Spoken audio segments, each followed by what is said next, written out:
You're listening to the Podcast Detroit Network. Visit www.podcastdetroit.com for more information.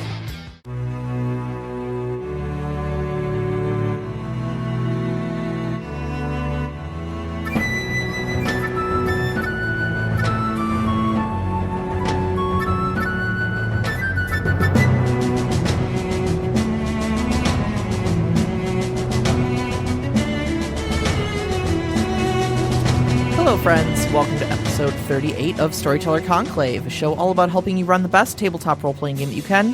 Whether you're a new storyteller or dungeon master learning the craft, or an experienced storyteller looking to take your game up to the next level, I am Sarah. I'm Rob. How we doing, Rob? I'm actually not doing too bad. Yeah. Yeah, like I got some sleep, so that was a good thing. Oh, lucky you. I know. Lucky you. So we have at least Knox here, but Technology isn't with Spirit, so we'll get his... When you're hearing this from the recording, come on, dude, it's Wednesday. Why can't you just join us? We got Draven in the chat as well. Aw, it's good to see you, Draven. Yep. We had a full weekend. We did. We had your D&D game. We did. And yeah. Yeah, my actual first episode, really, because the last was zero. Yeah, kind of your intro to the new chapter, get us back on after a decade hiatus. Yes, and then this was the meat and potatoes of the first episode. So how do you think it went overall? From my perspective, I think it went pretty well. Yeah. It hit the framing that I wanted. Mm-hmm. We got through a lot of the story. Mm-hmm. I didn't like the fact that one of my players wasn't there. I hate playing without players because I write for everyone. Yeah. I like having that full-bodied story, you know, where everybody gets a piece and they don't miss little chunks. So for me, it was very much like, crap, I really wish you would have been there. But at the same time, like, I didn't let that hamper the story. Yeah. And I felt that the summary helped, and I feel that, you know, I got to write another one, of course, for this episode. But yeah, I felt that everything kind of rolled like I expected it to, regardless of how nearly we killed players. How nearly I killed, because I was the one puppeteering the missing player. That is true. So, and as tanky as he was, yes. Oh my goodness, he almost got me. There was a couple times that HP dropped a little bit lower than I wanted it to. For not being my own character. And then Knox and I got to play in Sean's game. And you actually ended up using technology. Yeah. Because you were supposed to play together physically. So for those Michigan sucks. Yeah, so. because Detroit sucks. Yeah. And we got hit with a load of snow that morning. Yes. And we get snow normally, but yeah, this was like the true icy, snowy, lots of snow, windy, shitty kind of stuff. And then like around noon, it turned into rain because it went over 40 because Michigan, right? Yeah. So you know, we Knox has about an hour drive from his place to ours. Yeah. And decided he was not going to risk his only car to come over and car life whatever. Exactly. So you know, we made the call that we weren't going to try that. But then about 11 o'clock in the morning or so, he was tinkering around with some stuff, and he's like, I think I might have a microphone. Can you just hop on real quick and test it out? And by noon, we had him like casting Sean's streaming. Like he was streaming his desktop so he could show us maps and his background music. That was all cast up to his Roku in his living room, and he and his roommate were sitting there. Had another phone out with Discord on it so we could hear the voice. Nice. And stuff like that. So we had a fully employed technology solution to get everything going, and we ended up playing for another like 6 hours or so after that. That's beautiful. It was great. Beautiful. And I love that really wasn't that much of a challenge. Like, you guys had a struggle, there was a little bit of frustration, but the group pulled it together, and the GM went along with it. Let's okay, I can do this. Exactly. And went from, because you even said that he felt very down about it, and I know that moment when you're like, oh god, like I felt that way on Sunday when the player messaged me saying he was still sick and he felt bad that he was still sick. I was like, well, shit. Yeah, exactly. And then, I mean, Sean's been trying to get his game going for, about a year now. It's no decade, but true, very true. But a year is still a long time. Years, it feels like forever. And we've tried several times, but just because different people have to work on the weekends and various things like that, and it's just the stars keep aligning. And so this was like the one time we're like, all right, we finally have a day, and then Mother Nature's all like, surprise, haven't you heard? Exactly. So but that's kind of part of what we're talking about today, just a little bit, and that is being dynamic, being able to adjust and move with stuff. So, but less in the sense of being flexible as a person, but more being flexible as a storyteller when your players throw you a little bit of a curve. Yeah. They kind of go off the tracks that you've laid out for them. Yeah. And how do you make those sort of player choices matter and mold your story around them? Yeah. Now, I'm going to frame, because I felt like when we first started this that the idea of dynamic storytelling just kind of seems like storytelling to a lot of people who do role-playing. Yeah. But then it dawned on me that a lot of us started doing linear. And linear is that I have a module.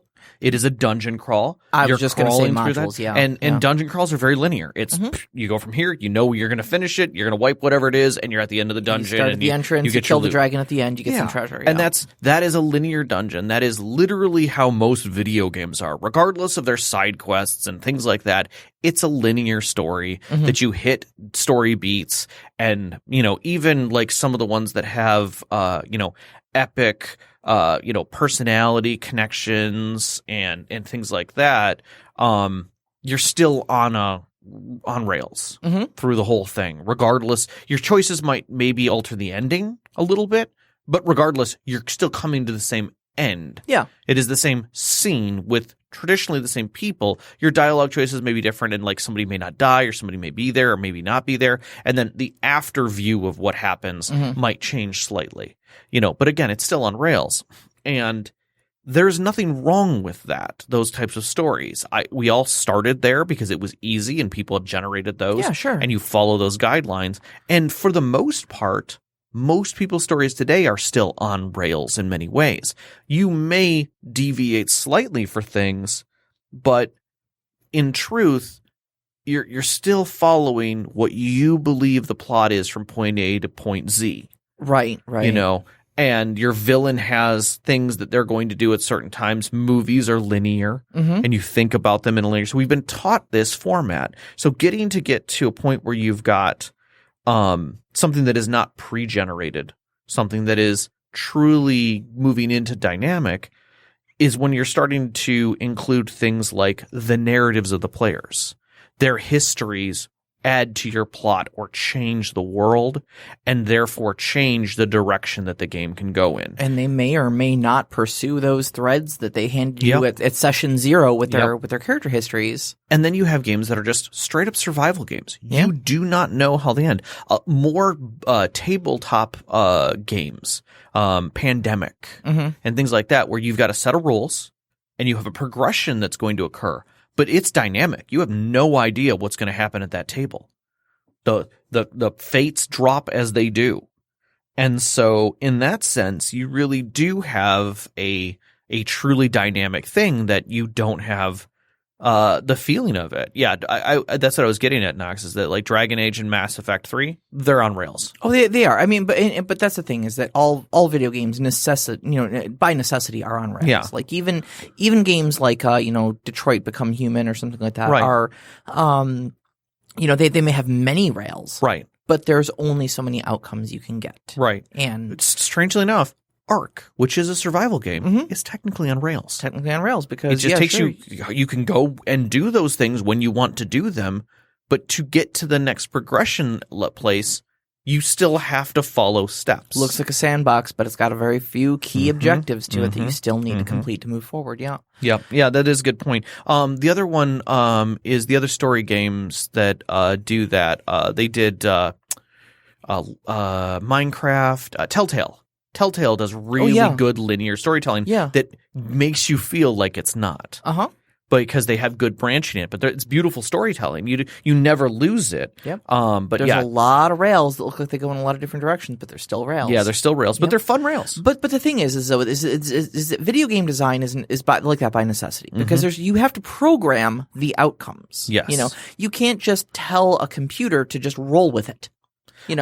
But we're getting closer to that. But we're storytellers, and that's I think the real charm, and that's especially in this day and age we're in technology, where you've got a lot of these digital solutions, and video games are becoming a lot more interactive and a lot more choice based, and open world and sandbox are words that we throw around, but they're still not able to capture the magic of what, a good storyteller in a game of D&D can do, because at your table, with only your minds and your imaginations, anything is truly possible. Yeah. And so you get to break away from that sort of thing, and you truly get dynamic storytelling out of that.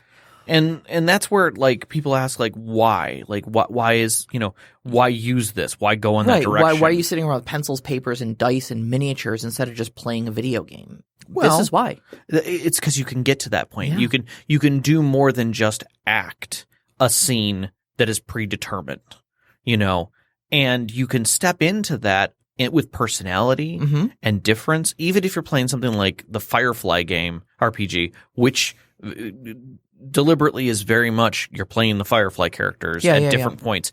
You still have flexibility to change the story. And everybody, or not everyone, but many of the people who get into role playing yearn for that. They want to see a little difference. They want the world, they want the character feels, but they want something that's different. They want to tell a different story. They want to see where this character would have gone in that direction. And we do it with TV shows all the time. Sure. We talk about it with books. We'll watch a movie and we'll be like, well, wow, what would have happened if they just would have done this? The what ifs. And comics did that great with the what ifs, is they gave us little glimpses of what would have happened if X would have happened instead. Oh, yeah. Yeah. And that kind of lent us that additional push into that theater. I think that Choose Your Own Adventures kind of expressed that to a degree as well, because those really did in some cases have some wildly dynamic endings. Most of them were death, but do you open the door? Yes. Oh, it kills you. You're dead. Okay. So but it gave you a feeling like you were part of it. Yeah. And I think that's where it comes into role playing in that same regard. People invest more. Yeah. They really do. They want to be part of that world. They want to see what would have happened. They want to push that big red shiny candy like button, and see what's going to happen. Well, exactly. I mean, it's one thing to sit there and have a story handed to you, but like when you feel like you're the person who made the choice to be there, that now it's your choice. Yes. It's your story, Yeah, it is stone soup. That is a great way of putting it, Knox. Because everybody brings something to it, and when they do, it changes the broth completely. Oh, yeah. And now it's something completely different. And when you get to that point as a storyteller, when you start savoring it, and you're like, wait, this is good. I like this. Keep it coming, Now you start getting to that point that your brain may not be prepared for. Yeah. When they do jump hard off the rails and you're frustrated because you don't know what's next. Right. And I think that's really where the frustration kicks in.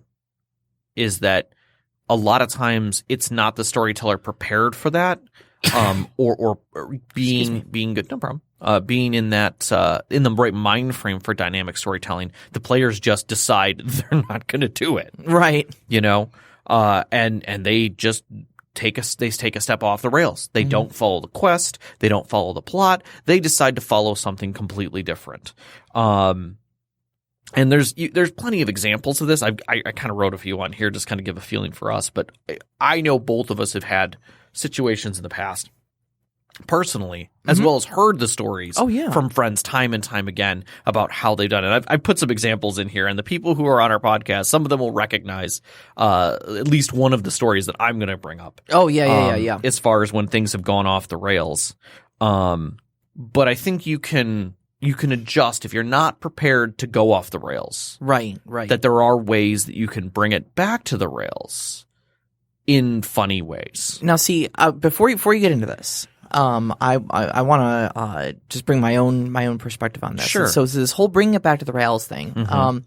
This is actually one of the very first storytelling secrets that was ever told to me. Yes. Okay, because as I've said a couple times on this podcast, I started playing with Teenage Mutant Ninja Turtles and Other Strangenesses. Yes. And that's when I was like 12.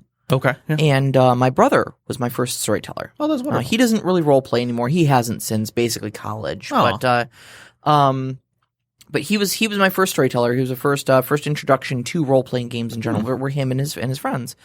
And so then when I said that I was interested in running a game, and I think it was shortly thereafter. I was like 14 or something like that when I ran my first game. Cool.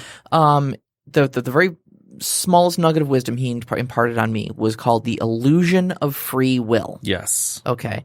And that's always how I've thought of it, is exactly in those terms, is the illusion of free will. Mm-hmm. You allow your players to wander around inside of a box, but you never allow them to hit the walls. Yep. And so if they're walking in a direction, they think it's because it's their choice to walk in that direction. Yes. But the trick is framing it so that that's the only direction they possibly can walk. Right. But they chose to walk that way, so it feels like it's theirs. Yeah. And they feel like they can do anything. Yep. So to put that in perspective, I actually pulled this right off of Reddit that somebody had. And that was their players had gone to a port city. It's the first time they'd gotten to a port city where this king had a kingdom, and the king basically had presented them orders to go hunt this person down, to go find this person and bring them back, and it was going to lead them to Khalid or Khalidi, and the players never met with the informant that would let them know to go to Khalidi. They just wanted to get on a boat and go do some pirate shit, because one of the players was like, hey, we're in a port town, guys. And they were like, yeah. Well, I mean, the king just gave us orders to find this guy. He didn't tell us where to go. So let's go just jump on a boat and go. We got money. We can just go on a boat. We got boats. We got swords. Yo! Exactly. Like, I've always wanted to do this. Let's go do this. And the guy's like, oh my God, that's right. We get our own boat then. Yeah. And then we can just go find this guy at some other point. Let's do this thing. And the DM was like so destroyed. He was like, oh my God. Not only did they ignore the informant, but he eventually put the informant on the docks waiting for them, and they flat out killed him, thinking that he was a bad guy. No. And so, and then because they had to get rid of the body, rolled it into the sea. Oh, jeez. And so he gave them every opportunity to find the information, and they just were like ready to get on the boat. So we need to go find a boat. Let's get into town, and we're gonna go find like somebody at the. And so he's like, I need help. I literally stopped them at an inn where there was a bunch of captains, and said we're gonna stop here for the night, and I just need to write up something. Sure. To get you guys going. But he didn't tell them that there was a problem. He just was. They just thought he was frustrated because how quickly they killed the villain. Right.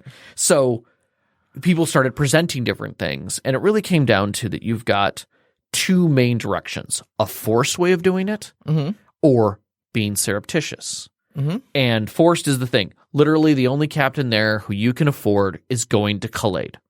That's where you're going. There are no other ships that you can get on. And if you do that, your players are going to be upset at you because they don't want to go to Khalid. They want to get on a boat and go out, have fun. So he's like, yeah. So another person said, do it surreptitiously. This is what I would do. You lay out that there are 3 captains and ships. One is going to Gelmont and is plush and reasonable captain that they have great rapport with because they talk to the king. But along the way, the ship gets damaged in a storm and must make a safe harbor at Khalid. And the story can go from there. The second is a merchant ship laden with wares and cramped. It has to make 3 stops: Orion, Khalid, and Gelmont. So they'll end up there anyways. The third is a questionable captain who frequents the Emerald Isle known as a Pirate's Cove. If they take that ship, the captain decides to do a bit of work for the king and attacks a rival nation ships. Damage is taken on the ship, and he must go to a proper port for repair. Khalid. Yep. And all of those are things that just can happen without the players knowing. Yep. It puts them back in the box. Right. And nobody, and you said here that nobody ever mentioned that they needed to go to Khalid. No. So Khalid just feels like it's a random location at this point to them. And if you say it in that way, it's like the captain's literally trying to figure out of a good place to go. We need some place where I can use the king's funds because I can't end up at all these spots. Navigation. What's the closest King's Port? Khalid. Looks like Khalid's nearby, sir. All right, we're going to go to Khalid. That's we can at least make Khalid, kind of a thing. And the other thing that somebody said was nobody knows that it has to be Khalid. There's no reason why they have to go to Khalid. I mean, yes, maybe you set it up because Khalid is a city you've drawn maps for, and it's a nice port town, and maybe it's got all these other things, but you've done that. That there's no reason why, as a storyteller, it has to be Khalid. You could adapt. They could just as easily find that person in the Pirate's Cove, or on a ship that they're chasing down. There's all kinds of reasons that you can change where the plot needs to go to get to the results. I remember we talked about this a number of episodes back. About so this kind of doing the same thing with searching a room for a clue or something like that. Yes, and how like you've written down that clue is in the safe, and when they search they'll find the key to the safe, and they open it up, and then they'll have the clue. But they either don't make the roll to find the key, or they don't bother to search the thing. Well, now what's important is that they get that clue, So if they can't open the safe, well, maybe it's just sitting on the desk. Right. Or maybe a servant happens to mention it or something like that. But, right. So I think the key there is look at what's important, what needs to happen. I mean, maybe Conclave is the important part. Yeah. Maybe it's geographically important. Right. You can dump them off there and anything can happen. Correct. But if all that needs to happen is they need to talk to, dude X to further the plot, that doesn't really have to be in Conclave. Well, shit, put them in anywhere. Yeah. I mean, and another thing is that a lot of times, and we've talked about this back and forth, is when you need story beats to go in a certain direction. For instance, maybe it's been heavy combat, and now your social interactive characters are a little down because they haven't gotten to use their chops. And you're like, I have to get them out of the woods. We just got out of the woods. And now they want to get on a damn boat and go do piracy. That player's going to kill me. I need them to get back to an effing library so this person can do what they want. Conclave was the perfect place for them to go. In fact, one of the players really knows about Conclave and can use their city knowledge or whatever. Yep. There's reasons why you might want to do it, but it doesn't have to be Conclave. It can be another city. It can be any number of things. And that's and hell, if the city is not important, let them pick. Yeah. Give them 3 cities as options. Yeah. And then again, you've put the choice right back in their hands, and then your plot can continue no matter what word comes out of their mouth. Yeah. Do they want to go to Conclave? Do they want to go to Galatea? Or do they want to go to Colfell? Yeah. Doesn't matter. Doesn't matter. Any one of those. That's this right. next scene is going to happen the way that it goes. There's going to be a library. Yep. Your library dude's going to get to do library stuff. Yep. And to put that into a different perspective, and that is in your own mind, every city has an inn with the person that you need them to meet. Yep. It doesn't matter what city they go to. He's going to be waiting there in that inn to give them the information. That's what's going to happen. And so it kind of goes back to Chris's idea of the store that has everything in it. Oh, and yeah. It's in every major city except for Beirut, 1987. Like we talked about that in our managing NPCs episode, right? Yeah. So I mean, it's in your head as a storyteller that wherever they need to be is there, waiting for them in some capacity. And so then it's just a matter of now that thing, you write it down, is that thing in that city, and you just prepare for whatever the next thing is and let them go. Nothing has to be as random as long as you let it feel like it was meant to be. That it's right there, and I think that's the beauty of dynamic storytelling when you need to follow a plot. Now I'm gonna offer one alternative to this, and that is so you've got this labeled as adaptation. Okay. I'm going to offer the alternative, and I know I don't have it jotted down on the show sheet. No, go for it. I'll probably feel what we were talking about. Is the obstacle course. Oh, yeah. Okay, and that's kind of what I'm doing right now. Right. And so it's an approach that I decided to take. So the major overarching plot in my game is that there is a bandit king who is doing some really, really bad shit in a remote part of the country. Right. He's essentially taken over the entire countryside that is north of this major city. Right. And spoilers. No, I don't know. Well, it's not spoilers. That's literally I said that. That's why I said it that way. Spoilers. But I basically let you guys loose kind of sandbox style on the Highlands and just said there's a lot of little villages out here, and I wanted you guys to have the freedom to be able to kind of wander around and feel out how bad things had gotten there under bandit rule and some of the things that they were doing. And so if you decided to go left instead of right, I wasn't going to that wasn't going to be a curveball for me. I mean, I figured out we're playing Division. I got that. Right. So so what I did was I kind of set it up as an obstacle course. Yeah. Okay. It's very much every point on that map has a little bit of plot. Yeah. And there are some plot pieces particularly when they're tied to people, that may move around that map. Right. Okay. And that will have to do with a lot of, what you guys are doing. Right. If you cause a ruckus, that may attract someone to your location, et cetera, et cetera. That's just something I kind of, run as a calculation in the back of my head. But ultimately, we need a framing here. Okay. Knox said plot points, ? Okay. We'll get to that. I just wanted to make sure that we hear you, Knox. Right. We're going to explain plot points in a second, but go ahead. Yep. I'm getting there. Go for it. Okay. So, for instance, plot point. You guys decide to enter the Highlands. Okay. There is one main road that goes from the major city into the Highlands. Yep. Okay. That city, that little village is called Ardglass. Sure. So as a plot point, the very first thing you're going to run into is a bandit border patrol. Right. This is going to be your first initial run-in with the bandits. You're going to see how they operate. You're going to see how much stronger they are in the Highlands than they were the little rumpty group you ran into a couple sessions ago. And that's going to be a little bit, and they're going to give you some information. Depending on how you handle it, you guys ended up interrogating that group. We did. And you learned a bit about the major players out there, and you learned a bit about how they were operating. Yep. Okay, and a little bit about what they wanted. Yeah, I would say we got the first I'll make a percentage up. The first 15% of the truth. Yes. And that is the way I see a good plot point is what percentage of the story has been uncovered. That is it's sometimes called a plot beat. It's sometimes called a heartbeat. And often we refer to it as a plot point. Yes. Is that you're revealing a little bit more, that it's a percentage of the map. It's a feeling for those. So that's where I see it as. So you get into the village and then you meet the townspeople. The townspeople tell you about what their lives are like under the bandits. You learn a little bit more about how they operate. There's another encounter where some more bandits come in and stuff like that. So now you're getting a second part of this plot is there's a pretty heavy presence. This is like 2 fights in one day. Yeah.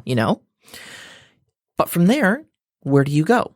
Well, you could have gone to the town that's to the east, or you could have gone to the town that's to the west. Or you could have gone off-road. Okay. We almost did. You almost did. I gave you essentially three different directions you could go. You could stay on the road west, stay on the road east, or go off road. Or all of Skyrim, go right over the mountain. Yeah, or go right over the mountain. Yeah. And I had things that I prepared for each of those. Yeah. Okay, so if you end up going west, you find out X, Y, and Z, which adds to the overall big picture that you're gonna learn. And there are events that when you show up will happen. It's not important when these things happen. It's not important why these things happen. But when you show up, these events are already in motion, and you just happen to show up when they're unfolding.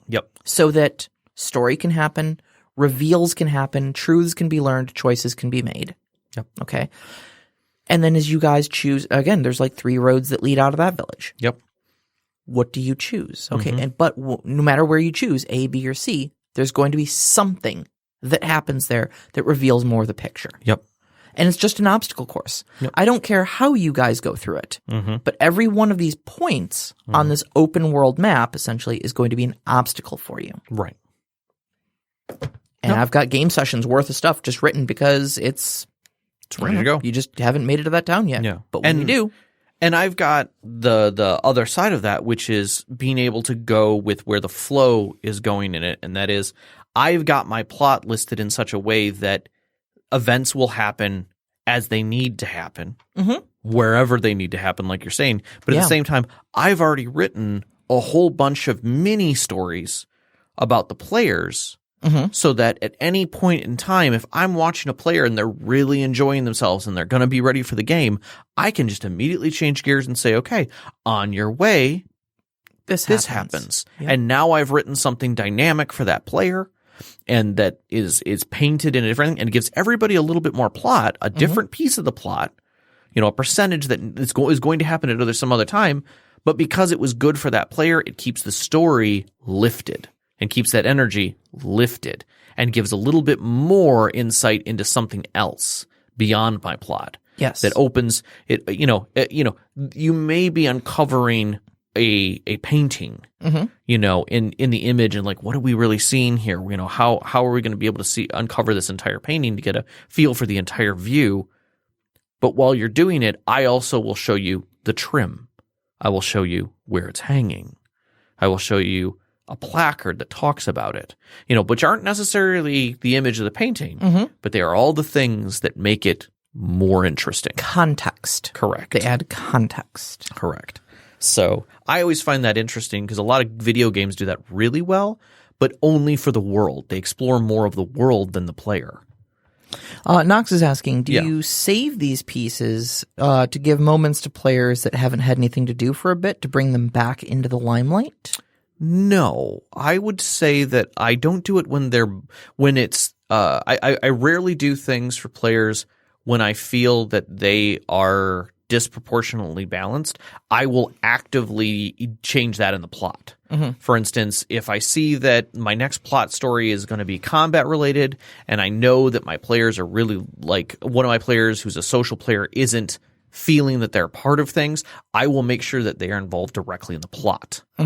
These things I will do when I see that, let me rephrase that. When I see that a character is not being utilized. Right. And they're not using their character and I need to switch that up, that's when I'll do that. But if I see that a player is truly enjoying themselves and are active in the plot and they've got that energy, I will express one of these times for them so that I see that the player carries that story. Right. They're going to want to run with it then. And now more plot comes out of that. The other players feel that energy and it brings the whole story along a little further. And it may not be the main plot point that I'm running there, but it carries the story in a different way. So you're a little more proactive. I'm a little more reactive. Because I would say my answer to that question is the exact opposite. Yeah. I do feel like sometimes, you know, a plot revolves around one person a little bit more, and some people tend to get neglected, especially at a larger group. I've got 6 people at my table, you know, so I do try to spread it out a little bit where, like, you know, you haven't really had anything to do for the last 3 games. So this game session, I'm going to try to tailor the story a little bit more so you feel useful, you feel involved. I may pull some threads from your backstory or, you know, change. I may have some notes jotted down about, you know, a certain character acting a certain way or being from a certain region or something like that. But now they're, you know, they're a Nord just like you. You know, now they're from Skyrim just like you. You know? I think we're on the same wavelength in different ways. Yeah, I think so. But yeah, I think ultimately, you know, it's just finding the right moment and the right energy to pull threads in for different characters. And knowing your group, like the players themselves. Yeah. Being able to read how they're feeling. Because I know one of the hardest things that I find, especially for dynamic storytelling, is when you get together as a group and one of the players that you wanted to have heavily involved is just the player's not with you. Yeah. Like they're sick, they're had a shitty week, and they're not focused, so they're missing they just miss everything that you painted for them. Yep. And somebody else is picking it up, and now they're having a great time, and that player's feeling even worse. Yep. And you're like, well, shit, that backfired all to hell. You know, I think that's the worst thing as a storyteller is that when your plot lays flat when you expected it to do something else. So I hope that kind of answers that, Knox, a little bit more.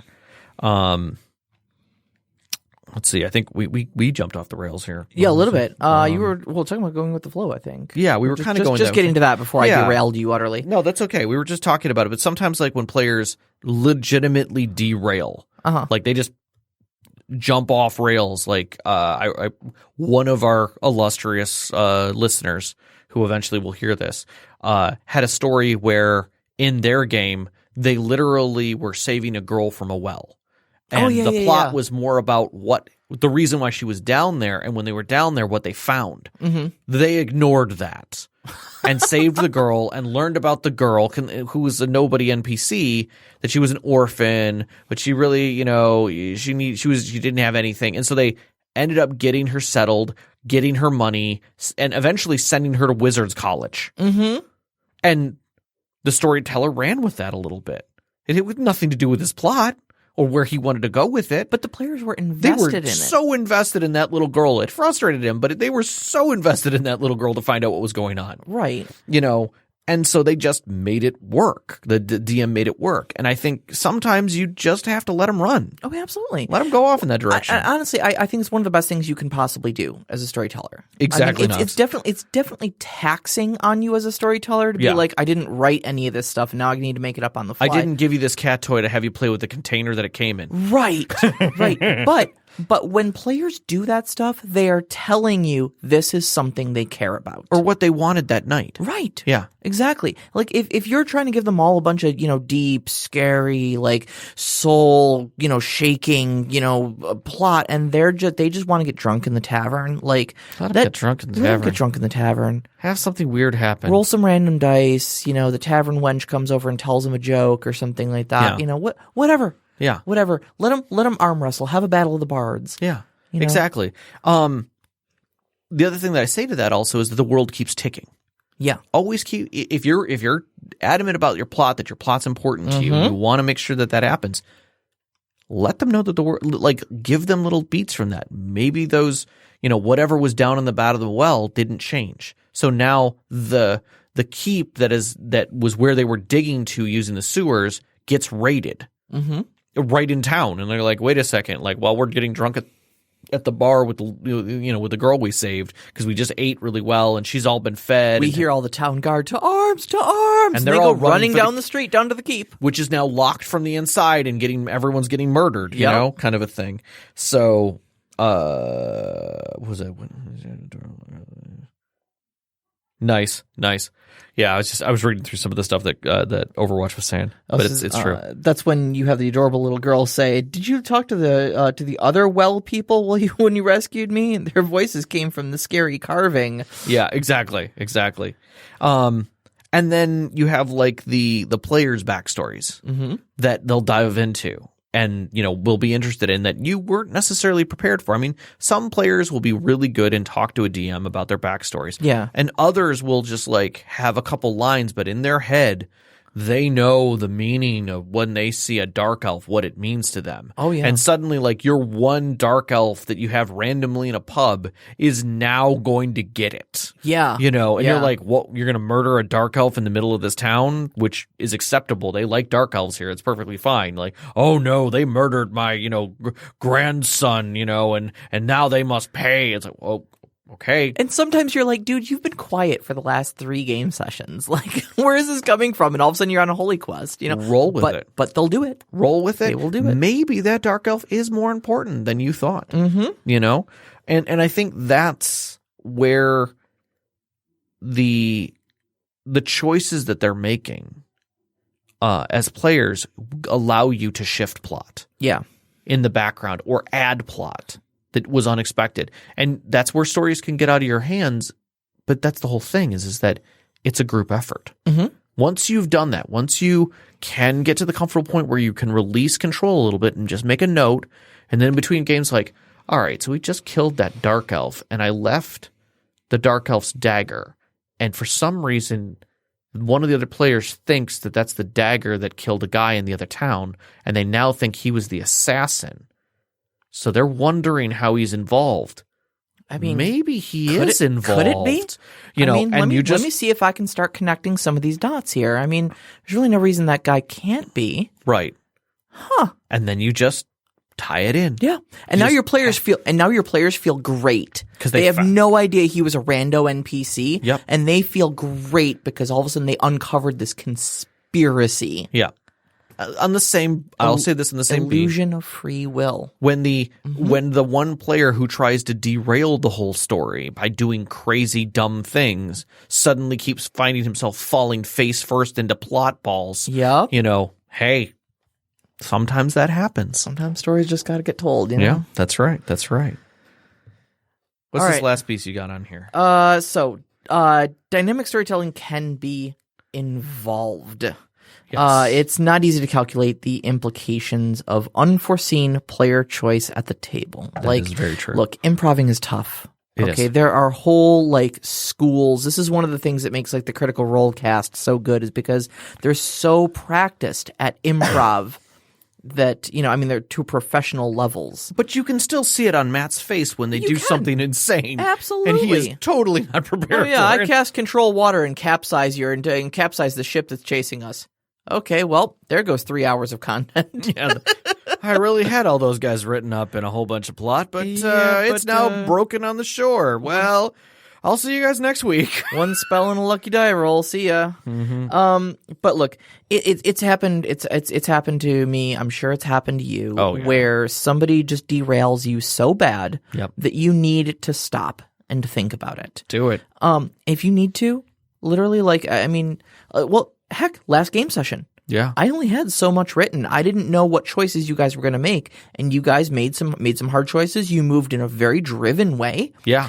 You were very decisive. You didn't faff around a lot or talk to NPCs. You talked to a few here and there, but by 6:30, we usually play till 8 in the evening. Yeah. By 6:30, you guys had gotten to a point where, like, I'm not prepared to continue to run this plot. That's fine. I need to sit down, get some calculations. I want to get a couple minis painted because I've literally purchased the minis from Hero Forge for these NPCs. Yep.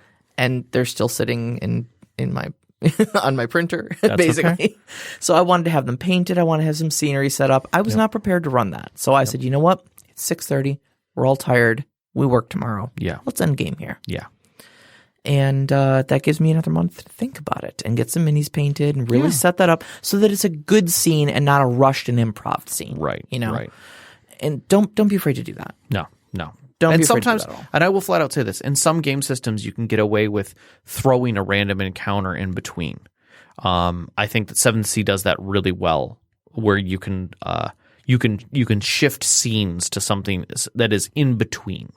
And sometimes you need to do that so that that you have more time, but your players don't feel. I mean, literally, if your players derail and go left and finish something too quick, and it's been like 2 hours, and you're like, they really need to do something today.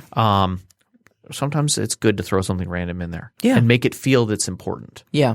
And that's the only difference is the more you do it, the more you'll be able to make those random moments to fill in the gaps or to make up for time and make things important feel like they were planned. Yeah. Everything needs to feel planned. That's the key.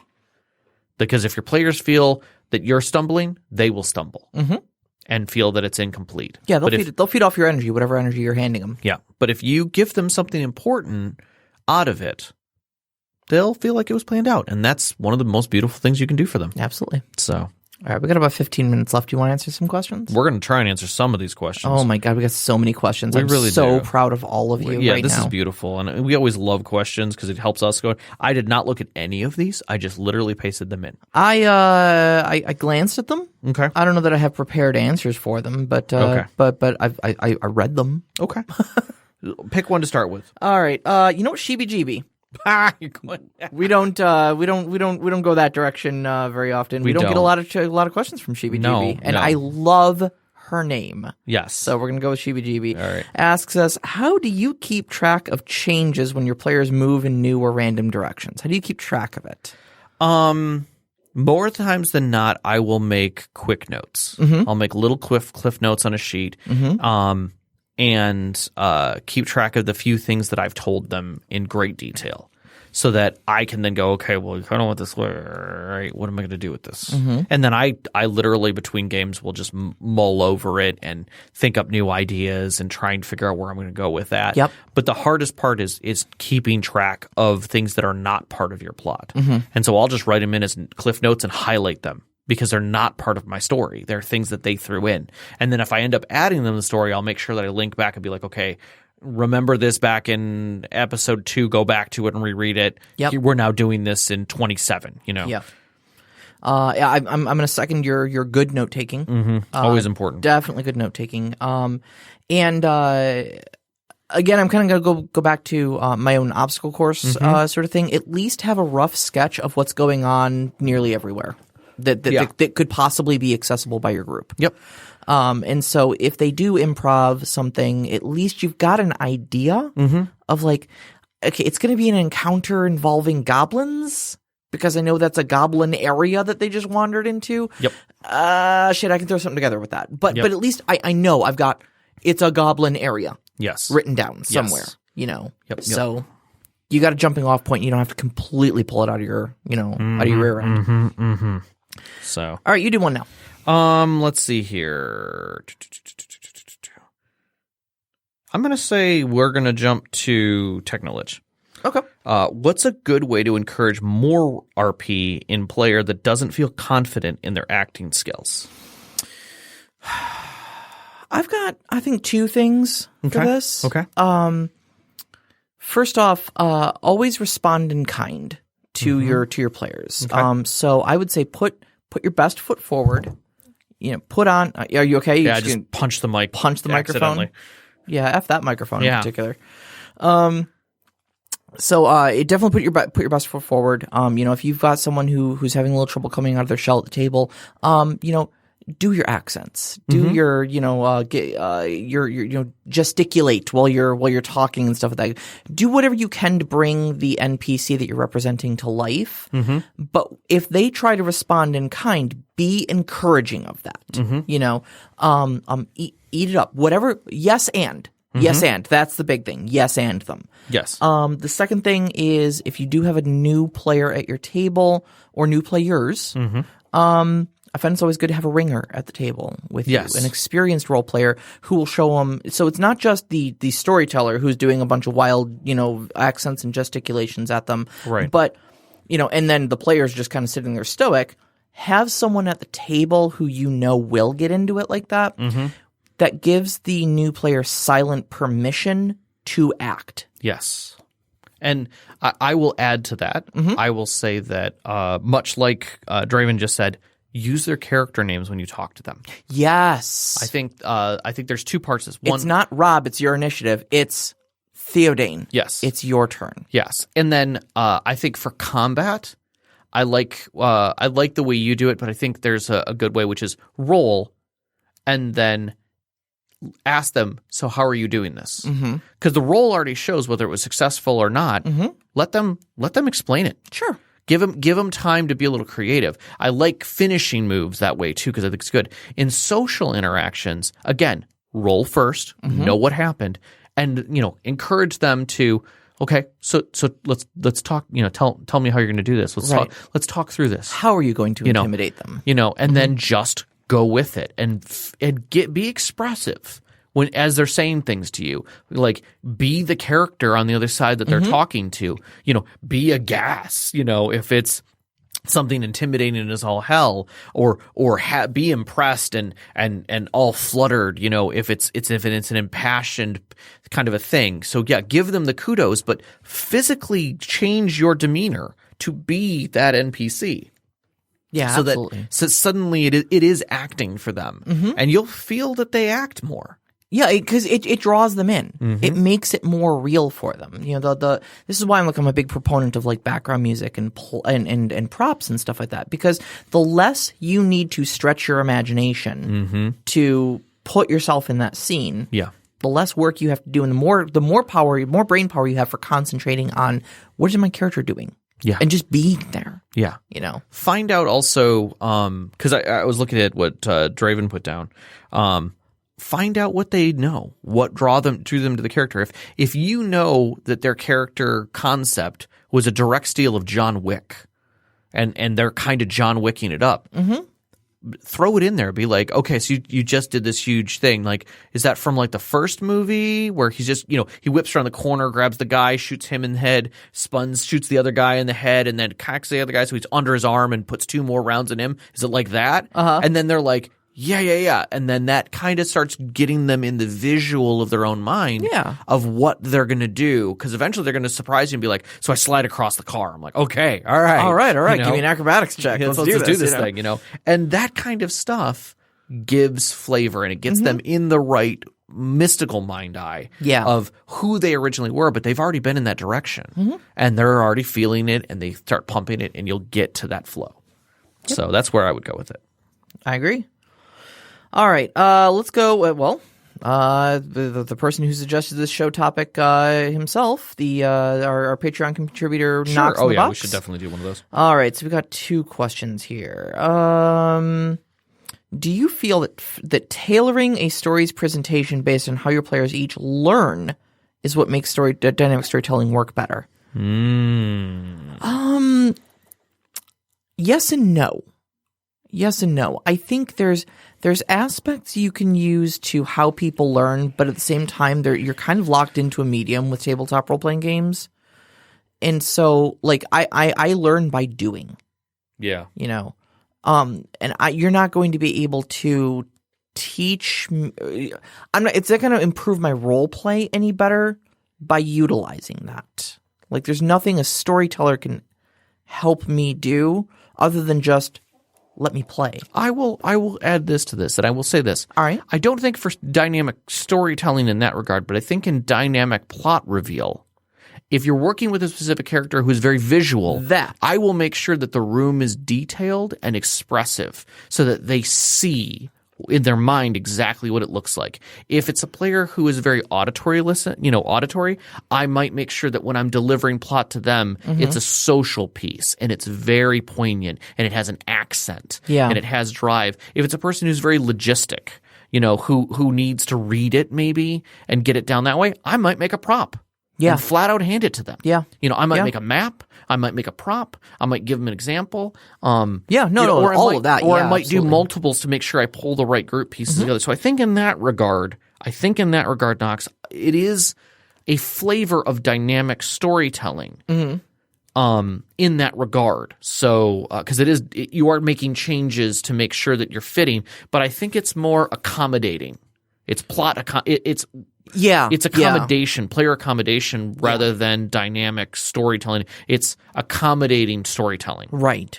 For the player, and I think that is exceptionally important. And if you can really do that live, you're amazing at getting the story out to the right players. Oh God, yeah. And it's hard. Yeah. It's hard to keep that in your head. That's definitely one of those stars you always reach for, and sometimes hit.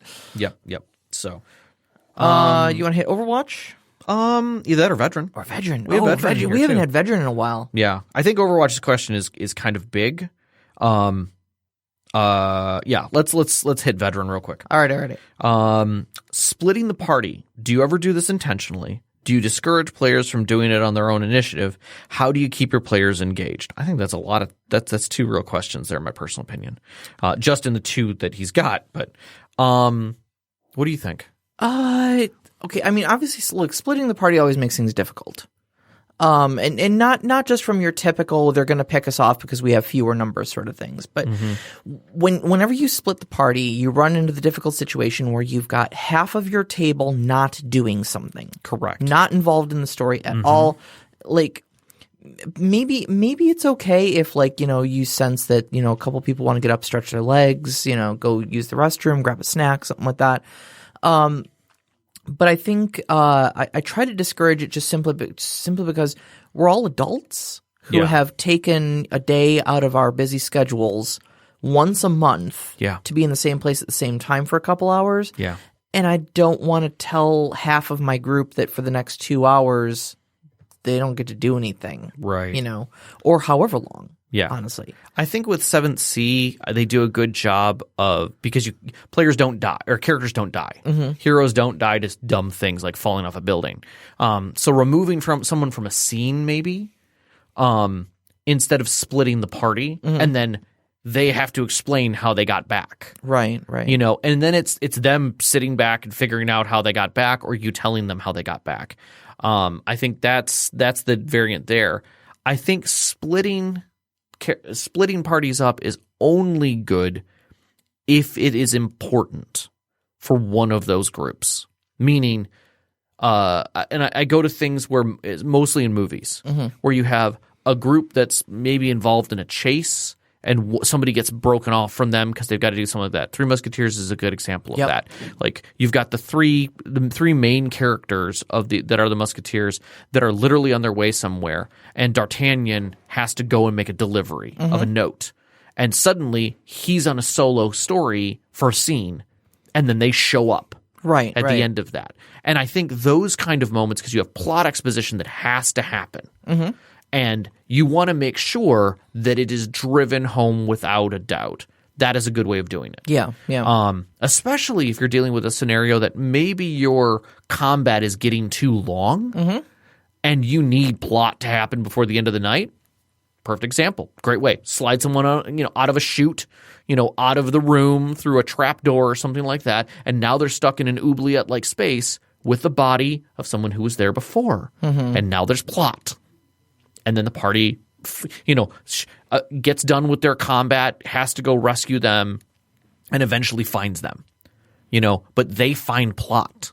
There's a reason why they're there. Yeah. And not part of that combat. Draven's over here giving my answer for me in the chat. Which is? He says, jumping back and forth between two groups can be amazing when done right. Yes. I love when I can pause one group on a major cliffhanger. Always do that. That was exactly Always what do I was that. what I was about to say. Yeah. Which is, it just doing that whole okay, you go off and blah blah blah blah blah. While you're doing that, what are you guys doing? Right. Okay, and then this happens, and that happens, and that happens. Okay, and as he rounds the corner, Rob. Yeah. Yeah. On the other side of the town, you are currently. Yeah. As you creep down the hallway, and just as you get up to the door and listen, you hear him talking about how they're going to be taking over the village. The maniacal laughs cart through. As your head slowly starts to turn away from your cupped ear at the door, you hear click of a revolver next to your head. And now we move back to the other group who's just outside, right? And they're like, Yep. What? Wait, would you what? Who just put a revolver to my head? Kind of a thing. We'll find out. We'll get to that. Don't worry. We'll get there. They've been waiting patiently. That's right. And now it's their turn.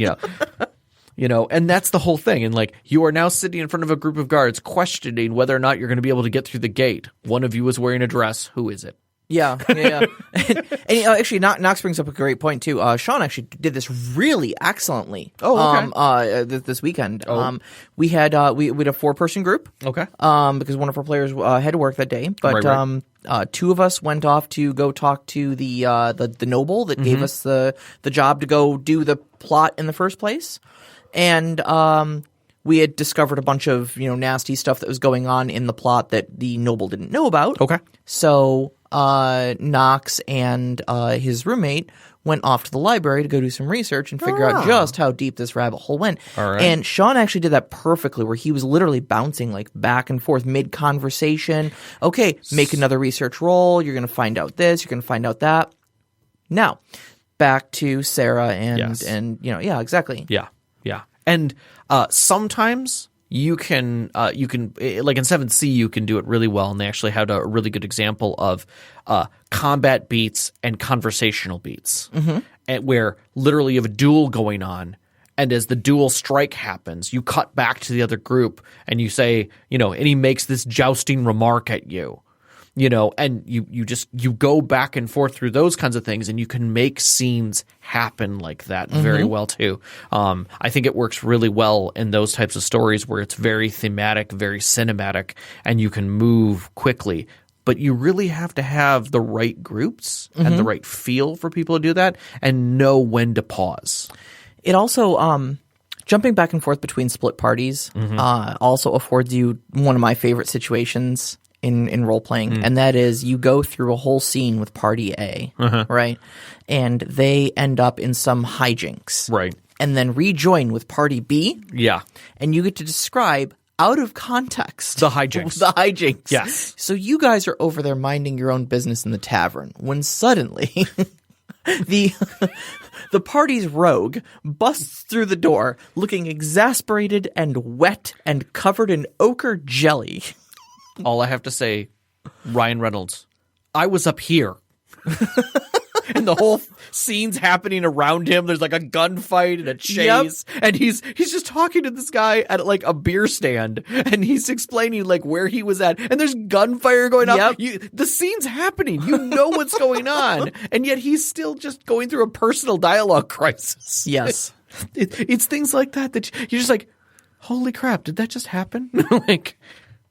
So, yes. Yeah, Overwatch says Shadowrun was the worst at that. Astral actions, Matrix actions, combat actions. Your party was split 3 ways in the same room. Yes. I totally agree with that. Oh, God. Yeah. I know. Yeah. That beautiful system. Lots of fun. So challenging to keep. So challenging to run and just, I want to love it so much, but I don't. All right. Yep. We got time for one more question to squeeze in, or we I think we gotta wrap up. Yeah. Yeah. All right. Well, we'll go ahead and roll this. Kate's giving us the wrap. Next week, we're going to be talking about a story in an hour. Yeah. We are going to invent a story in 1 on hour. our podcast. That's right. All right. We'll roll this there, Kate.